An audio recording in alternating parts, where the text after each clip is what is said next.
Last year, the Institute established a climate action working group, building on some of the great work that was instigated by the Auckland branch, and following some conversations with our friends across the ditch at NZILA about their recently published climate action design guidelines. And it's fair to say the events earlier this year kind of gave us a bit of a kick in the pants to make some progress with that. So next up, I'd like to pass over to Simon Swathfield, who's going to give us an update on where we're at and where we're going. Over to you, Simon.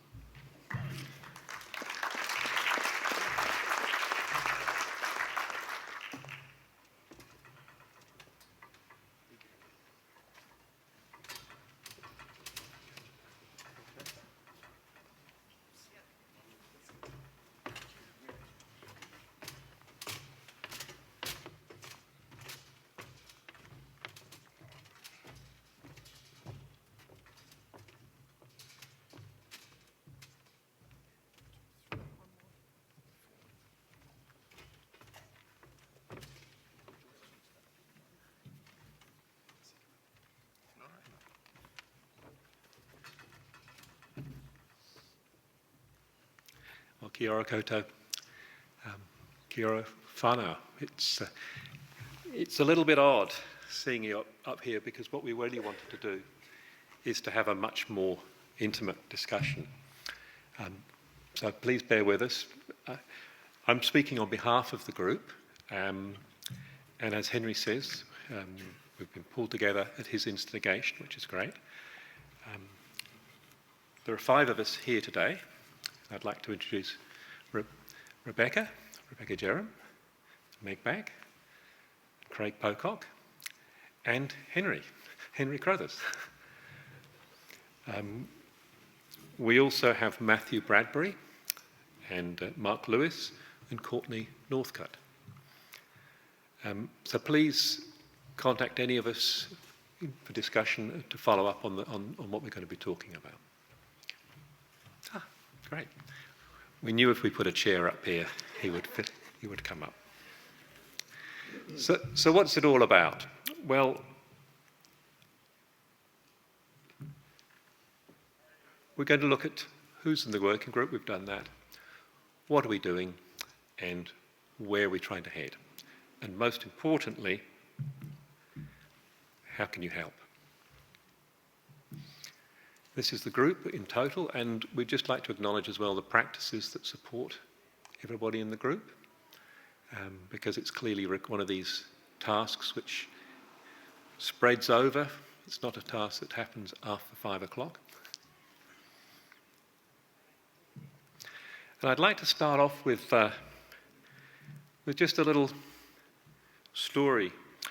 I recently went to see a new documentary, a film on Shackleton's expedition to the Antarctic and the epic small boat voyage to get help after their ship, the Endurance, became icebound and finally sank in 1915. It resonates for those of us from further south because one of the key players was Worsley, who was from Akara. I recommend it as an inspiring story. If anybody has seen it, that's great, but if you have not, I really recommend you look at it because it offers a great insight about teamwork in situations which would be so easy to give up. Sort of situations like climate change. The narrator of the film suggests that the key to their survival and the return of all the Endurance crew, and every single person on the crew survived the sinking of the ship, was because the expedition was able to continually reframe what they were doing and involve everybody in it. There is a plan. There was always a plan or a pathway forward. Something went wrong, they hit a major issue, and there was another plan. There was a plan. There was a way forward. And it was a plan in which everybody was included. It was a way forward in which everyone was included. and everybody had a role. Well, seems to me that's a pretty good summary of some of the inspiring presentations we've heard so far in the past 2 days. And it's a pretty good way to think forward for the challenge of climate change. So why do we need to take urgent action? And please bear with us. We're going to step back and talk for a couple of slides about the big issue of climate change. And for many of you, it will be familiar, but I think it's perhaps useful just to refocus our minds. The science is absolutely clear now. It's been notable that this has been the year when any doubt has been removed in the IPCC. They have always been very cautious in their claims over the past decades, but this year they've said there's no longer any doubt. Human activity, particularly burning fossil fuels, but also clearing natural forests, expanding agriculture and so on, is having a dramatic increase on the amount of greenhouse gases in the atmosphere, particularly gases like carbon dioxide and methane. The graph here shows the concentrations of carbon dioxide increasing over the past 250 years. It's probably a familiar graph to you, but it's worth remembering. And they've gone from below 280 parts per million through to over 400. And those of you who take the press, you'll notice there's a little notice each day which tells you the reading from Barring Head, and it's creeping up steadily. Concentrations have never been higher than 300 parts per million in the past million years. So that's the nature of the scale of the change. So the current rate of increase is over 100 times higher than previous natural increases. It's going up like this. So there is a big issue if we didn't understand that. Greenhouse gases heat the atmosphere. It is almost 1.5 degrees hotter. There was an announcement just 2 days ago which suggests that the 1.5 threshold is now closer than we thought, closer than even the IPCC thought just 2 months ago or 3 months ago. So we're moving very quickly towards a point of potentially major tipping points. This warms the oceans, it melts the ice sheets, it leads to rising sea level and more intense weather systems. And of course, that's what we've been experiencing. It's climate risks that we're managing, more powerful storms, more intense rainfall, more frequent flooding, erosion and landslips, drought and wildfires. And all of these events have dramatic impact, but the effects are not experienced equally and are unevenly distributed across localities and across communities. This image is from one of the flooded orchards in Hawke's Bay. Of course, we're very familiar with the reality of what's happening now.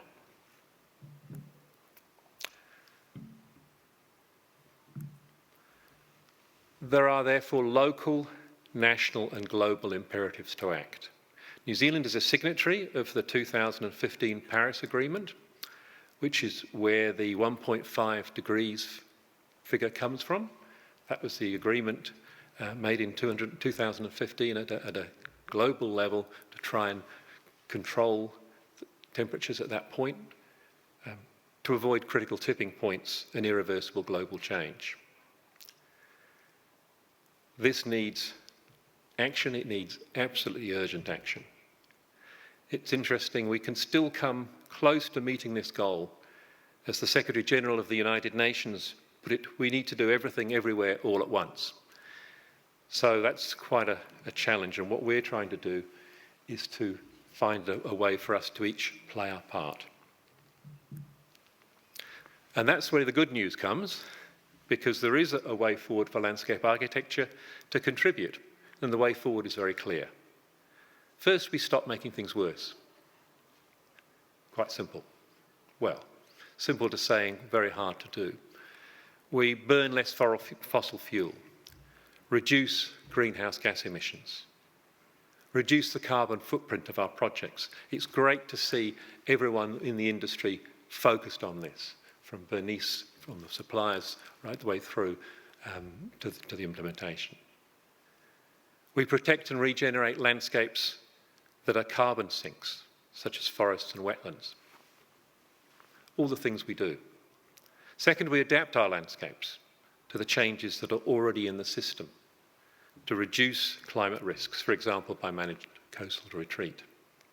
And third, we make things better by creating co-benefits that build community resilience and well-being, such as urban greening. So the challenge is how to make this transition as professionals as fast, fair and efficient as we can. The NZILA response, as Henry briefly outlined, is that we have endorsed and ratified the International Federation of Landscape Architects' climate action commitment. And last year, Henry pulled this group together and launched an institute-wide initiative. And we've been building our understanding of the science, of the international agreements and the landscape architecture initiatives underway in other IFLA countries. For example, we've looked carefully at the climate positive strategies of the Australians, as presented so well at our last conference. And we've looked at the NZILA Climate Action Plan and started to distill out some of the key actions that our colleagues are taking around the world. We've shown posters at the conferences, and we're in discussion with our colleagues in Te Tawanuku about our desire to develop a kaupapa that combines Te Ao Māori and Te Ao Pākehā, inspired by the example of Te Tangi Atamata. So that we can share knowledge and resources and tools to help us all. So that's the aim.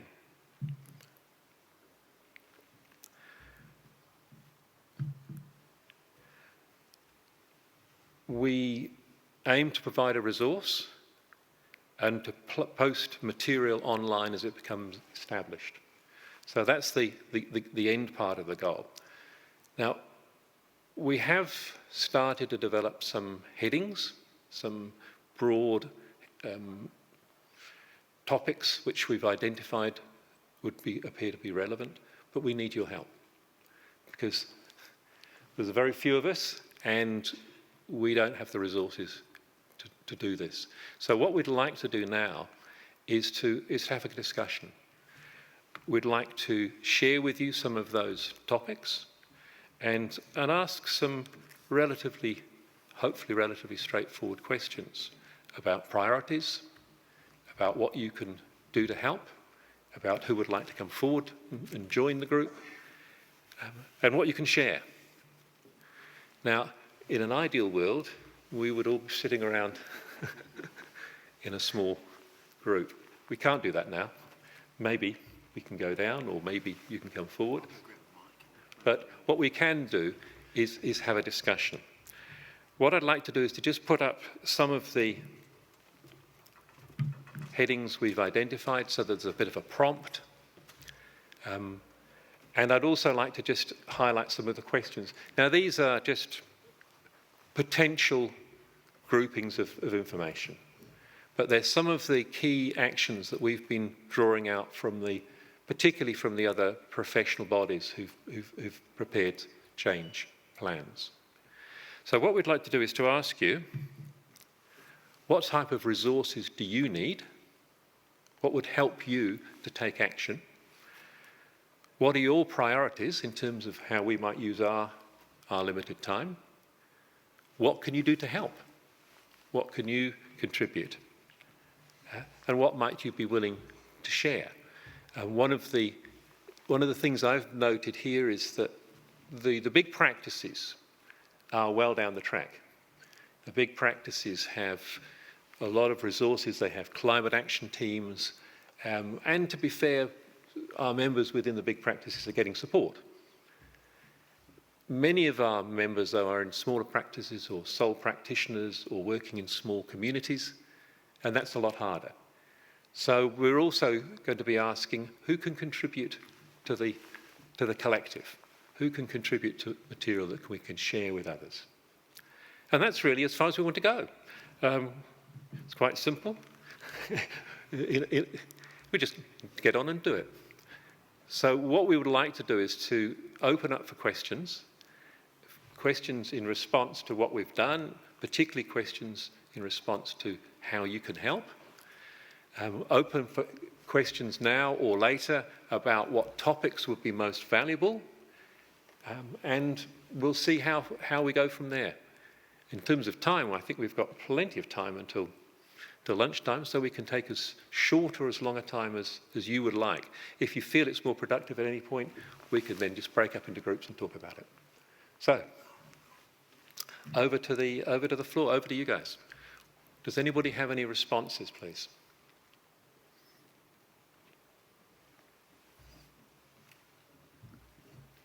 Kia ora. Ko Nadatwer Takuingoa, lecturer at Lincoln University in landscape architecture. Hearing you, Simon, talk about what can we do, we also need to talk about students. So maybe I will reverse it and ask everyone and you guys a question, is what kind of tools do we have to offer students who will be the future landscape architects in the profession to measure their carbon footprint in their projects? You know, we teach them about details, we teach them about native plants, we teach them about materials and this and that and the other. But when it comes to it and they're designing a project from beginning to end, how can they know how much carbon their projects are adding or contributing or maybe sequestering from the environment? Are there any New Zealand-based tools that help us calculate and know a little bit more? How can we, as a profession, contribute to a better future?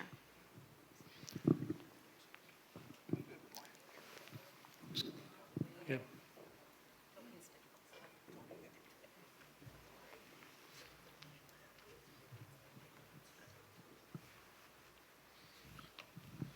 Kia ora. That was a great question. Thank you. Shall I stand or sit? I might sit if that's okay. Yeah, so actually it's an interesting one because beyond carbon tools, it's also just carbon philosophy, right? And so there is a bit of an understanding about where carbon sits in landscape. So it is within, you know, how we detail and design, 100%. But it is also how we master plan and approach and question scopes. And it's also how we maintain land. The two biggest carbon footprints the landscape industry is responsible for, both internationally and domestically, sits in how we design, so the detailing, which is your fundamental question, but also how we maintain land. So we have and some of you have heard me talk about this in the past, we have a approach to landscape that was based in 1850s England. It's very high carbon costs and how we maintain it. We exported it, you know, as part of the colonial process, and we haven't really questioned that. There are lots of other countries around the world that have different approaches to landscape management and how that looks, including city parks and playgrounds and verges, the whole 9 yards. And so I think there's a fundamental question, particularly within academia, to start questioning what a New Zealand or Aotearoa landscape looks like from a decolonisation and a decarbonisation perspective. I have written an article about that has numbers and examples that was published a couple of months ago in Recreation and Sports. I think it was Australia, New Zealand. Anyway, so you can track down some stuff. The carbon calculator, so it's interesting. So 20 years ago, there was nothing. The main one I use now is Brands. So Brands has been developing a carbon calculator and has complex spreadsheets on pretty much every material in New Zealand. So I like them because they are an LCA, so it's a proper verified number. So the students could use those. However, they've really got to do a lot of thinking to make that work, and you're asking for an easier path. So pathways within New Zealand, there is, if you Google, so 30-second search will give you half a dozen different calculators, and students are pretty good at looking this up. The ones I've looked at the past is Mock McDonald. So Mock McDonald have done a carbon calculator, but predominantly around underground infrastructure, pipes and stuff like that. However, what's cool about it is that It does have the carbon calculations for the pipes and sumps and pumps, but it also has the carbon calculations for green infrastructure and wetlands. So you can actually put a project forward where you can show a traditional approach, carbon footprint, and a green infrastructure approach. So McDonald, apart from that, and then I use brands because it's verified, and then every man and his dog's running around making calculators at the moment. So Waka Kotahi is just coming out with one now called ABLI. I just did a search. Waikato Regional Council's just created a carbon calculator. So there's a bunch within New Zealand. There's a couple that I've missed that I haven't researched. Obviously, within the international market, you got the US have done Pathfinder, right? That's out of California, Northern California, I think. That's an interesting one because it's quite high level, so it will give you the carbon cost of your project after you've done it. So you've got to go quite far down the design track before it gives you a number, and then it gives you the offset. So it gives you the sequestering value. So basically, it's set up to show you when you're guilt-free, right? Project costs this much carbon. You've planted this much plants. You know, in 20 years from now or 500 years from now, depending on the nature of the project, you can be carbon neutral. I just saw there's another one come out again from California called the Carbon Landscape Calculator, which seems like a very obvious name. So they're usable from a student's perspective. They might be quite accessible. They'll be based off US numbers. So US numbers tend to be higher in the carbon cost because of the way they create a lot of the materials is much more carbon heavier. So there are those ones. From a sequestering point of perspective, so if you've worked out the carbon cost of your project and you want to know how good your wetlands and your trees and that sort of stuff is, the New Zealand central government's created a bunch of carbon calculators based on different forestry types, based on different latitudes across New Zealand, which is pretty amazing because, and again, when we looked at this 20 years ago, there was only one research paper, a Canadian one, on sequestering values of trees. 20 years ago, that was it. But now there's lots. So those numbers are quite easy. They're by hectare, so you can probably tattoo around with those. The Pathfinder does have carbon sequestering values based on landscape typology, like shrubs versus grass versus trees. So they do break that down a little bit more, which is useful. So yeah, look, there's a ton of information around, and in a 30-second Google, you'll find most of it. So the long and short of it is there's really no excuse not to be running some carbon thinking across conceptual thinking, across early programming, all the way through to detailed design. All the information is there. Yeah, go on. Just a quick addition to that, because I think in a wider sense our educators have a massive role in educating, obviously, from the ground up, if you like. And recently Unitec took a group of people in a first year class out to Moriwai. And we were there literally 2 months before the hills started to slide.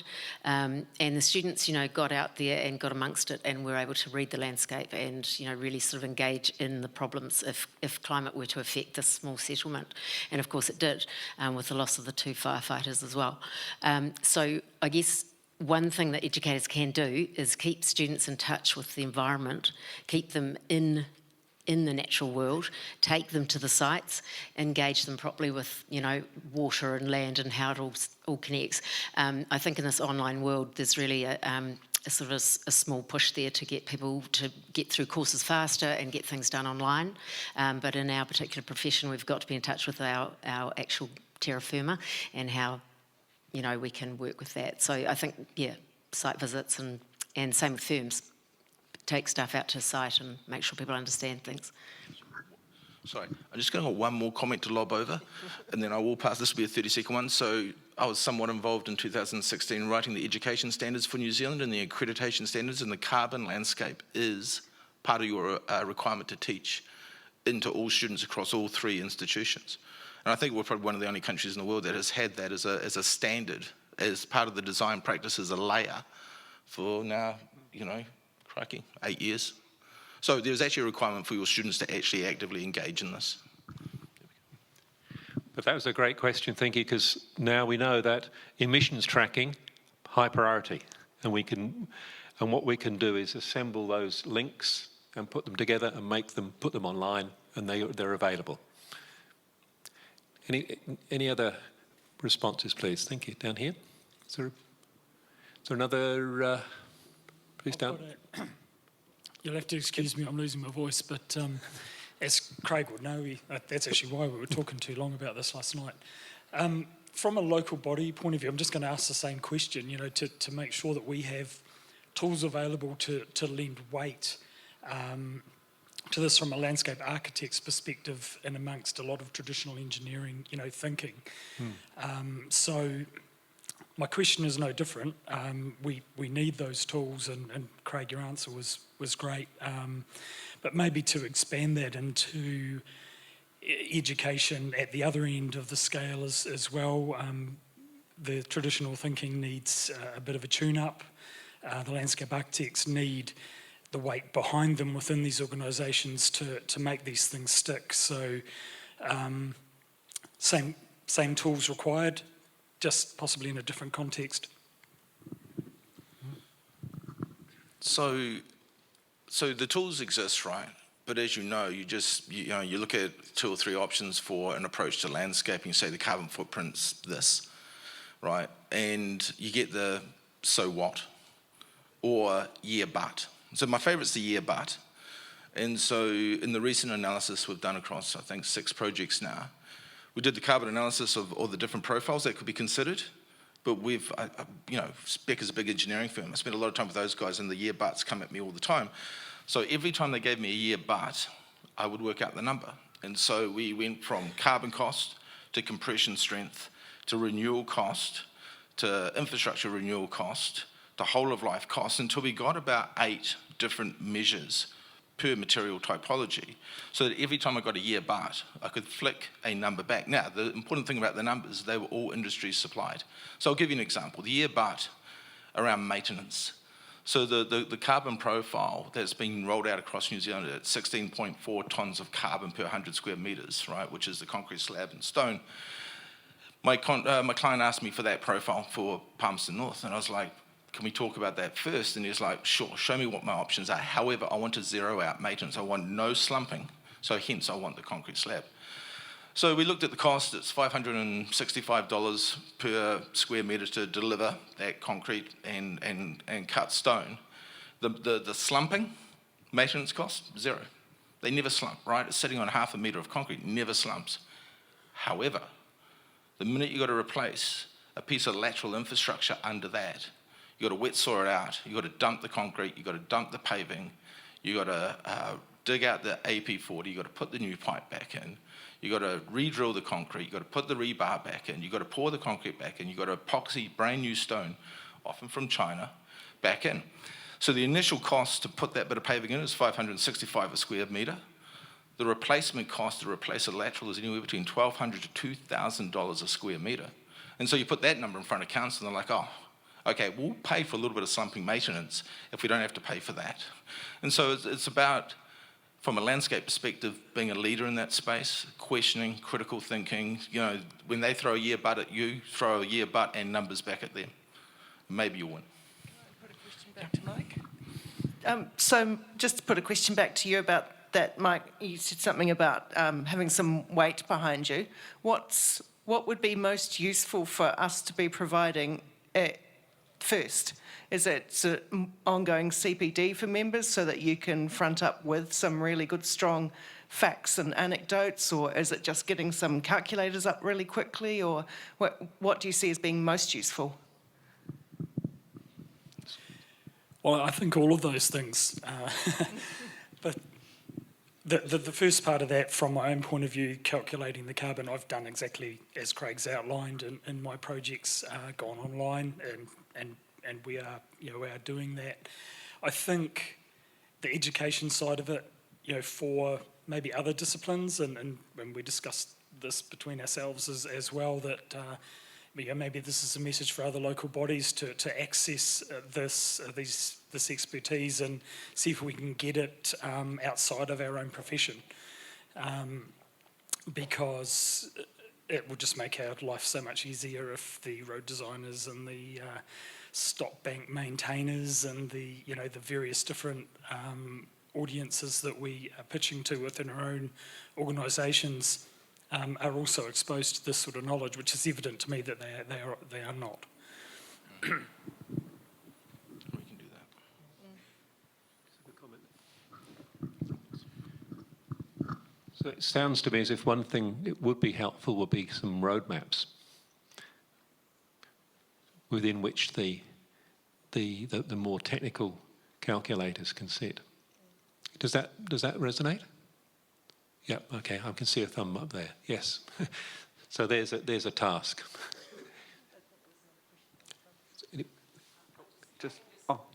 It's just coming. Can I jump in there just before you?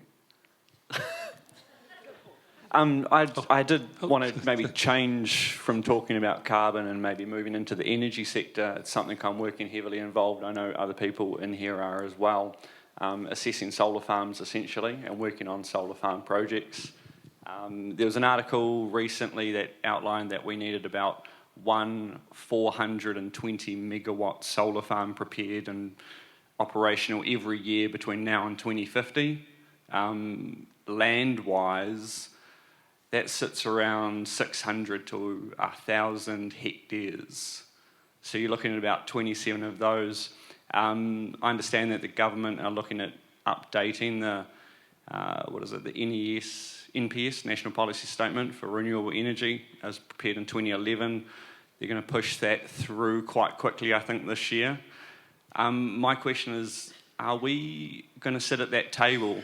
Or how do we sit at that table, and how do we assist? Because essentially, they may look at removing the ability to maybe decline, locate these big structures, and remove the ability to, or the requirement to have an assessment report prepared and, design them well, locate them well, mitigate them well.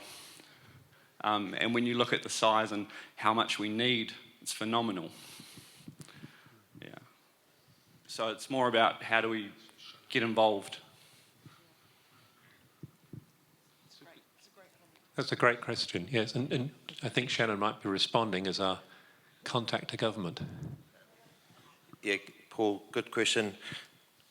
Just about 5 minutes ago, I was reading the submission that we're putting in for NZILA on that policy statement. It's been prepared by Emma McRae. It looks pretty good. We are around the table with the MFE. In fact, Oliver is here somewhere at the back with us. So he's been part of the work that we've been doing, looking at all of this policy and being involved. So the answer to your question is yes, we are around the table, which is great.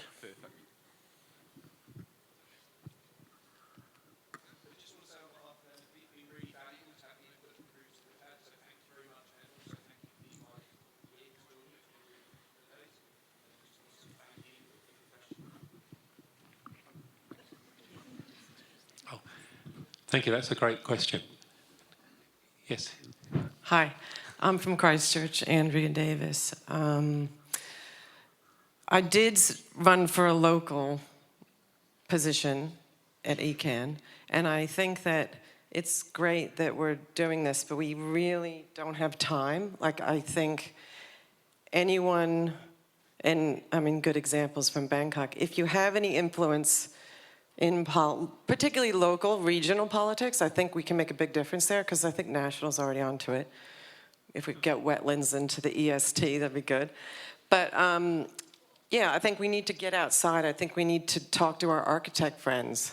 We kind of all need to come together and do everything now, all at once. So, I know, but yeah, that's where it's at. The question, perhaps, though, to come back on that is, so what sort of resource would help each of us when we're interacting with local bodies? What sort of information do we not have that would be helpful?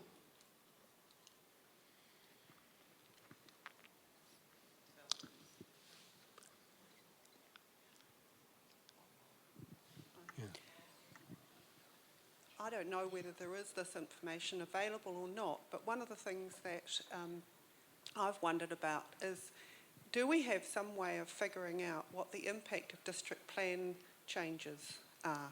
So we've got new district plans coming in, and they are, increasingly saying we're going to be doing that spatial planning thing, where we're going to be developing in the future. And what does that actually add up to in terms of our carbon emissions and so forth? It always seems to me that you go around in circles, you kind of think, oh, I'm going to stop ordering plants that are in plastic bags because plastic bags are bad. And then you find that actually there's another way of looking at it, and actually the carbon emissions aren't as bad as you think.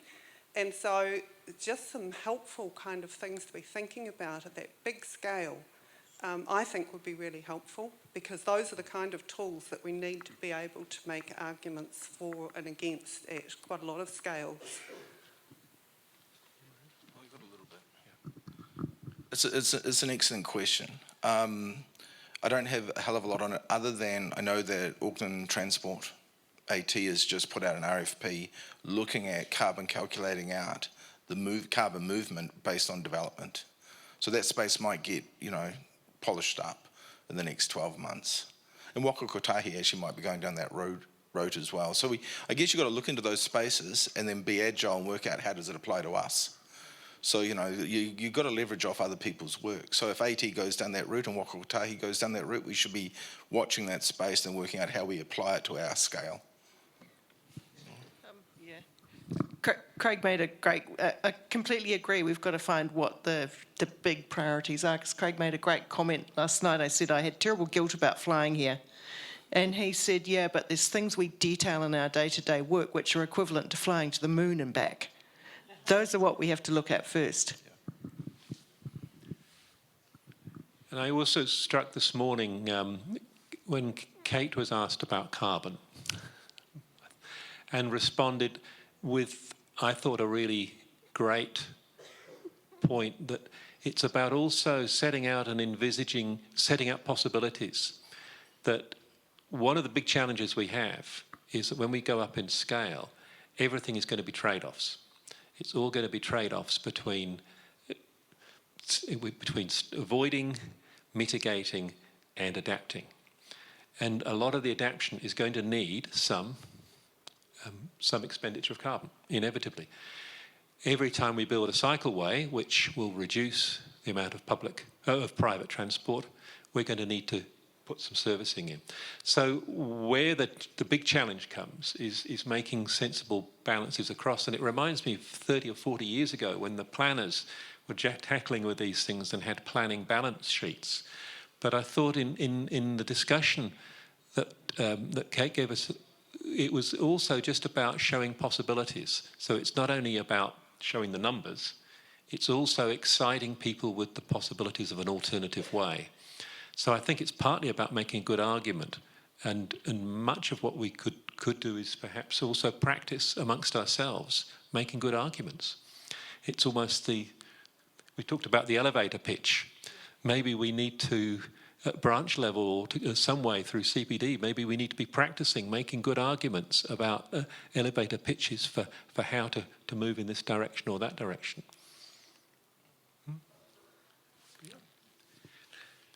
I think sometimes, I'm just going to ask you a quick question because I've got the mic. I think that's a great point. I think good data is a real requirement when it comes to, I suppose, effectively changing people's minds on things, right? I'm just wondering about the sharing of the information within the Institute. There's work being done. How can that data, or is that data being shared so that it can be accessible by us all, so that we can just make it a bit easier? It's really difficult, I can probably speak for everyone here, to know everything, right? So the simpler the message, the easier it is to speak about it, and that's reliant on a whole lot of data that can be extrapolated down to that simple messaging, right? That's a great question, and we were having that conversation just last night about the fact that so much of the tensions we face in sharing data is that the big practices are in business and are building schemes and building systems, and we also have a desire to share it. So one of the questions I would like to put out to the bigger practices is, how much are we willing to share? Given the nature of the need, how much are you able to share? Because That's the question you're asking. All I would say is anything I've ever done in the last 20 years, from the videos, the calculations, the land management calculations, the carbon, the profiles, all public knowledge, all printed, all accessible. And I did that because I own my own firm. So that was a fundamental philosophical argument that I decided to do. Now I come under the roof of a big firm of 3,000 people. They're a little bit more protective over that IP. But kind of, I would say the horse is bolted a little bit because I've put it all out there anyway. So I do think that's, so, you know, I've done my best to put whatever I've done out there, and I would encourage everyone else to do the same. I do think there's been one of the, and I talked about this in IFLA, one of the things that's held us back is the commercialisation around the IP of carbon calculators, right? So I know at an international level, there hasn't been the amount of dialogue we could have had and should have had because they wanted to monetise it.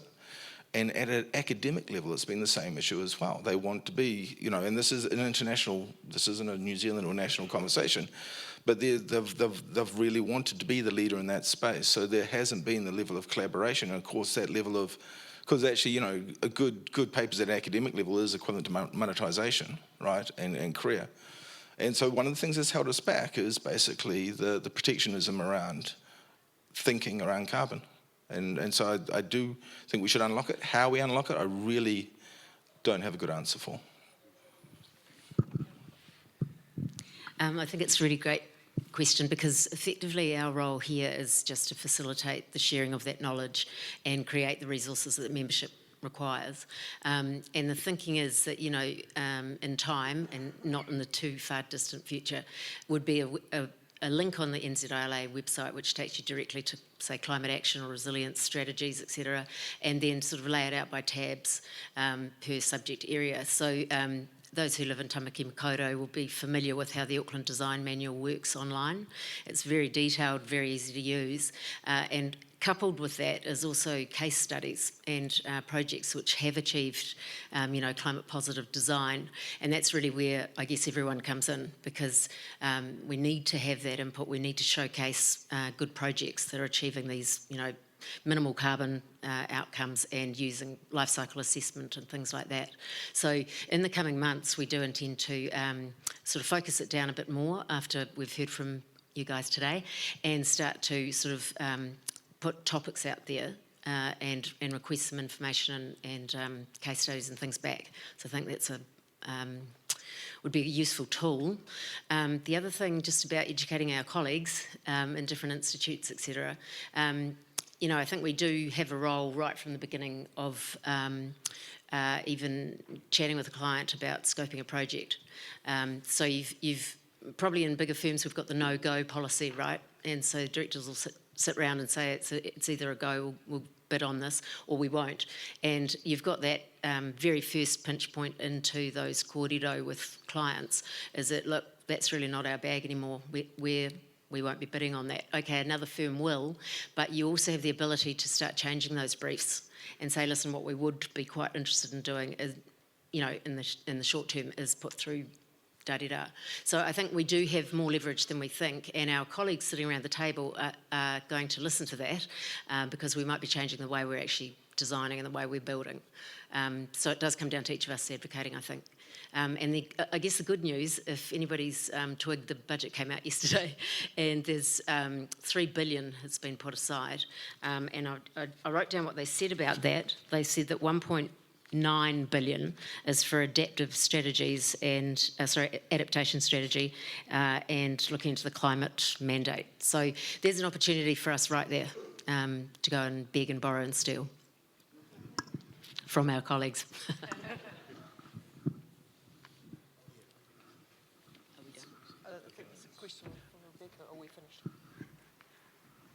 Thanks very much. Are there any other pressing questions?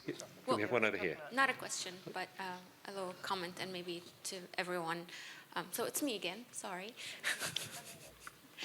I couldn't but hear that, you know, yeah, everyone should go outside, we should take the students out, and firms need to go outside. And I couldn't agree more, and that's what we do. We take the students out. But I can't help but notice how many bad examples we still have. And as a profession, I might be a bit of a cynic, I apologize. I don't want to finish the first part of the day with a cynic comment. But as a profession, as a collective, we have a responsibility. Like, we've seen awesome presentations for 2 days about how Bangkok is dealing with floods, how Atlanta, New York, Lincoln subdivision from Shannon, how the Middle East is overtaken by developers.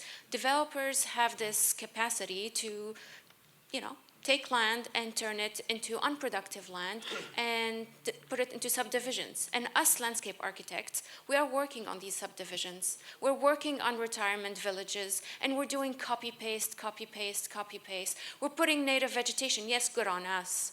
But what are we doing to remove these impermeable surfaces? Honestly, what are we doing?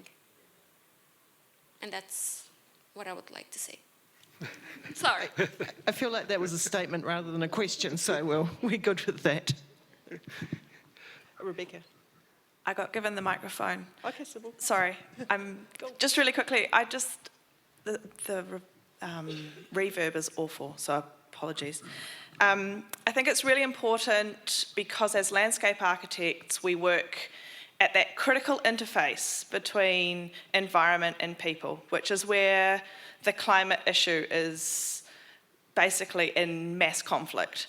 And the Institute has a responsibility to advocate for landscape architecture, not inside landscape architecture or inside the relationships we work in already, but actually in popular spaces, with the public, government, yes, but you tend to work with consultants or ministries that already understand what we can offer. If we're not talking to public, if we're not talking to popular media, if we're not being seen as being critical experts in this space for design solutions to this, then the public aren't going to advocate for us to be part of these projects. We won't have the foot traffic. We won't have the votes in terms of, say, the Tāmaki budget, for example, towards designed responses to climate change that work with the relationships that we work in every single day. So I would challenge the Institute and this panel to be better at pushing us as a whole membership into public view and helping to amplify what we do well, but also amplifying what we need to do better and drawing that knowledge towards us as well. So yeah, not a question, just a statement. Quite a weiro. A challenge for us. Rebecca's got her hand up.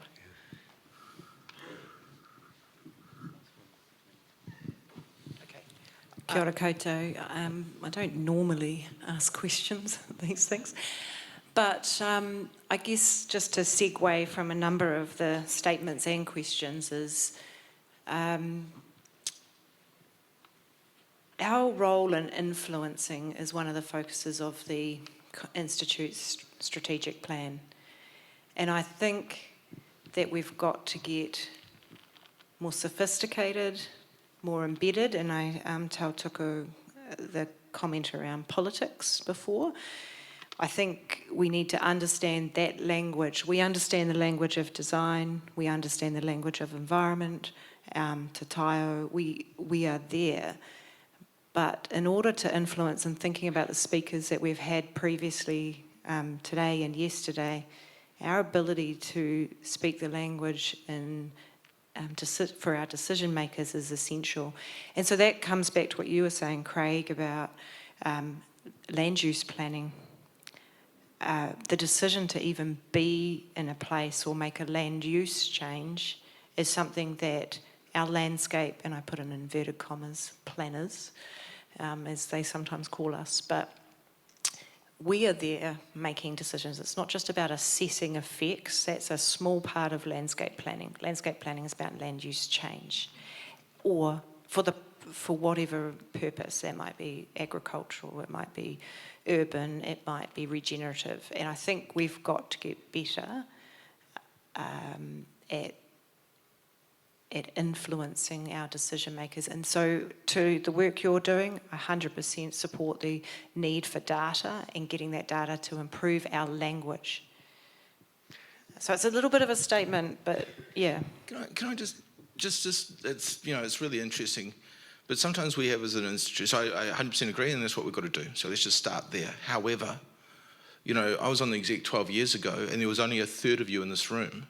So the exec numbers, the membership's tripled, if not more, quadrupled. And then in the last 5 to maybe 8 years, we've done an incredible job, but with good leadership, with good leadership at the CE level, and with leaders within our own group, getting in front of these issues, whether it's tackling the national policies. So we've done an awesome job at advocating compared to where we were a decade ago. We have, and when it comes to climate change, and this is the same everywhere else in the world, if the landscape architects are advocating into this space, they're advocating into the adaptation space, not the mitigation space. So I agree with what you're saying. We're lukewarm on the adaptation space and we're cold on the mitigation. So we're really good at having these conversations. We just need to start the mitigation. And some of us are. I'm in front of Auckland's, AT, Panuku, Auckland City Council. I'm in front of those ones now. I've been in front of the Ministry of Environment. But we need a lot more voices. So we need, I like that one-liner. What do we call it? Oh, elevator pitch. You all have to practice having elevator pitches so that when you have that chance, you get to promote as well. But it is happening. We just need to focus more on mitigation. Thanks very much, everyone. Look, Henry's given me the evil eye. We have to wrap it up. It's been very good to get some feedback. Thank you. We would really appreciate a sense from the bigger group. I mean, is this an area which you feel the Institute should be having a role? That's what we need to hear. The detail of the role, we've had some good feedback we really appreciate. So thank you very much for your time, and thank you for my colleagues for the responses on the questions. So thank you.